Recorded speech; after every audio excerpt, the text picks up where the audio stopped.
अभी एक्चुअली में बिहार का क्या सिचुएशन है, वहाँ का क्या सिनेरियो है, ये तो वहाँ पे बैठे चीफ मिनिस्टर नीतीश कुमार जी को भी ठीक से शायद मालूम नहीं होगा। और ऐसे भी नीतीश कुमार जी का एज हो चुका है 74, मतलब आप 74 एज में भी आप उनसे उम्मीद कर रहे हो कि वो एक स्टेबल पॉलिटिक्स कर सकते हैं, वो भी एज ए चीफ मिनिस्टर। मैं यहाँ सिर्फ एज को नंबर को ही कंपेयर करके नहीं कह रहा हूँ, देखा जाए तो ऐसे भी हमारे देश का पीएम नरेंद्र मोदी जी का एज भी 74 ही है।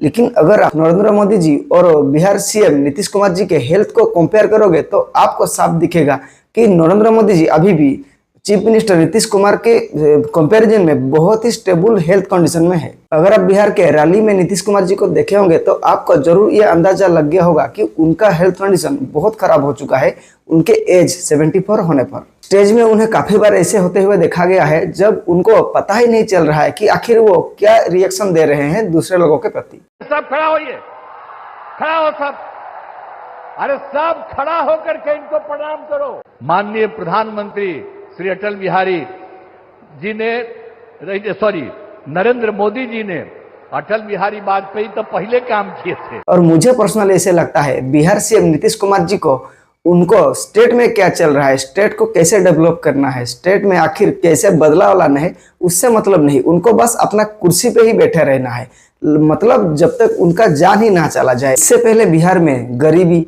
भूखमरी, education problem, infrastructure problem, economic growth का प्रॉब्लम, ये तो सदियों से ही लगा ही रहता है। लेकिन अभी बिहार में लॉ एंड ऑर्डर का फेल्योर सब दिख रहा है। अभी बिहार गवर्नमेंट, नीतीश कुमार जी चीफ मिनिस्टर वो बिहार के लॉ एंड ऑर्डर को कंट्रोल करने में पूरा नाकाम रहे। अभी रिसेंटली 1-2 महीने के अंदर बिहार में कुछ ऐसे क्राइम इंसिडेंट हुआ है जो कि बिहार गवर्नमेंट के पूरा लॉ एंड ऑर्डर के फेलियर को साफ दर्शाता है। और ऐसे इंसिडेंट हमारे देश के मेजर क्राइम स्टेट में भी अभी तक पॉसिबल नहीं हो पा रहा है। बिहार स्टेट में बीजेपी का रूलिंग है और उसी रूलिंग पार्टी का एक पॉलिटिकल लीडर और बिजनेसमैन गोपाल खेमका को 4 जुलाई में रात 11:30 बजे के आसपास उनके घर के गेट के पास ही एक आदमी 2 व्हीलर में आके उनको पूरा क्लोज रेंज से गोली मार के उनका जान ले लेता है। अभी तक इन्वेस्टिगेशन होने के बावजूद भी ये पता नहीं चला कि एक्चुअली उस किलिंग का पीछे का ट्रू मोटिव क्या था, क्योंकि पुलिस उस सस्पेक्ट को अरेस्ट करने पहले से ही सस्पेक्ट और पुलिस के बीच में फायर एक्सचेंज हुआ जिसमें उस सस्पेक्ट एनकाउंटर में मारा गया।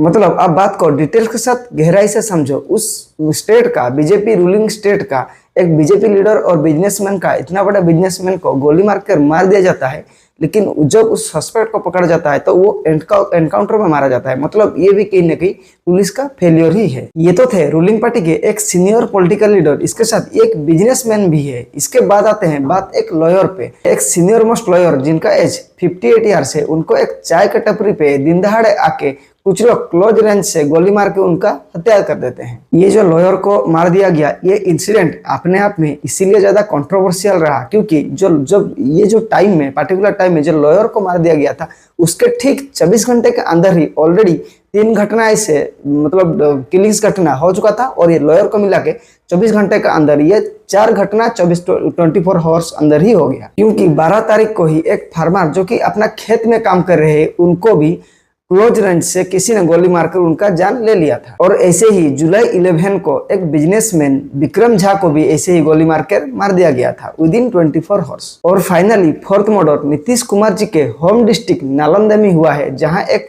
60 ईयर वुमेन को क्लोज रेंज से उनको भी शॉट डेड कर दिया गया था। बिहार में लॉ एंड ऑर्डर का मजाक तो तब उड़ता है और सभी सीमा और सभी हदें तब पार हो जाता है जब एक हॉस्पिटल में एक पैरोल पे निकले हुए एक कैदी जब अंडर ट्रीटमेंट था, वहां पे 5 लोग खुला आते हैं। कम मन में ना ही डर था और ना ही किसी से छुपने का इंटेंशन था, इसीलिए ना ही उनके फेस पे मास्क था, ना ही किसी तरह से और ऑब्जेक्ट था जो कि उनका चेहरे को ढक रखता। वो 5 आए थे बिल्कुल दबंग बन के, हाथ में पिस्टल लिए। उनको भले तरह से मालूम था कि हॉस्पिटल में जरूर सीसीटीवी होगा, फिर भी वो ना ही सीसीटीवी से अपना चेहरा छुपाने की कोशिश की। वो सीधा पिस्टल निकाले, हॉस्पिटल में घुस के वो पैरोल पे निकले हुआ कैदी जो कि अंडर ट्रीटमेंट था, उसको गोली मार के उसका हत्या कर दिया, फिर हॉस्पिटल से आराम से निकल गए। जब ऐसे इंसिडेंट सीरीज पे हो रहा था तब पूरा देश में, बिहार में लॉ एंड ऑर्डर का मजाक उड़ाया जा रहा था। सबका मुंह में यही जवान था कि अभी नीतीश कुमार जी बिल्कुल अपने स्टेट में लॉ एंड ऑर्डर का मेंटेन या कंट्रोल करने पे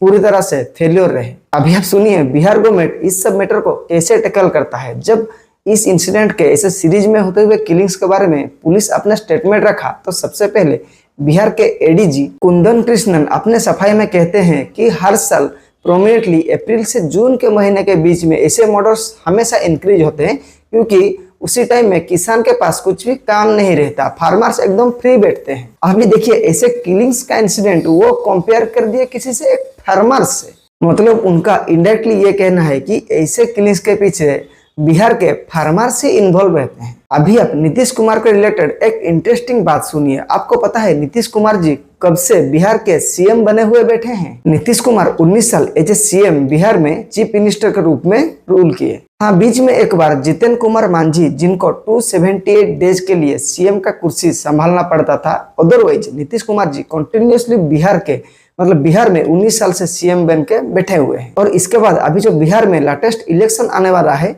इसके चलते वो रैली में वो दुख में रो कर कह रहे हैं कि हम तो गरीब स्टेट हैं। मतलब आप समझ रहे हैं, जो कि एक सीएम जो लगातार 18-19 साल से कंटिन्यूसली उस स्टेट का सीएम बन के बैठे हुए हैं, वो दुख से कह रहे हैं, लोगों को भ्रमित करने के लिए बोल रहे हैं कि हम तो गरीब स्टेट है। अरे भाई 19-20 साल से सीएम कुर्सी पे बैठे हो, कुछ उखाड़ नहीं पाया, तो और कितना साल तक कुर्सी पे बैठने पर थोड़ी बहुत तो शर्म छोड़ के बिहार की डेवलपमेंट के बारे में भी तुम सोचोगे? आपको क्या लगता है एज ए सीएम 19 साल रूलिंग करना कोई छोटा बात है? 19 साल में एक अपना छोटा बच्चा भी बड़ा होके उसको भी गवर्नमेंट नौकरी मिल जाता है। आपको क्या लगता है यहाँ बिहार के सीएम सबसे बड़ा ड्यास है, या जो वो लोग उनको सपोर्ट कर रहे हैं वही सबसे बड़ा चुतिया बैठे हैं? नीतीश कुमार बोल रहे हैं कि फ्यूचर में वही सीएम रहेंगे।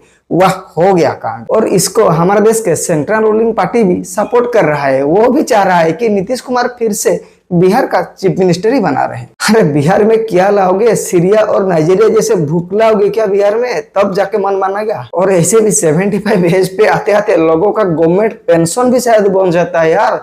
लेकिन 75 एज बाद भी इनको सीएम पीएम बनना ही है। और उनका भी हम गलती क्यों बोले? अरे हमारे देश के लोग ही ऐसे चुतिया है। बाकी आप किस टाइप का इंसान हो और बिहार का पॉलिटिक्स के ऊपर आपका क्या पर्सनल ओपिनियन है, कमेंट बॉक्स में जरूर बताइए। And do subscribe.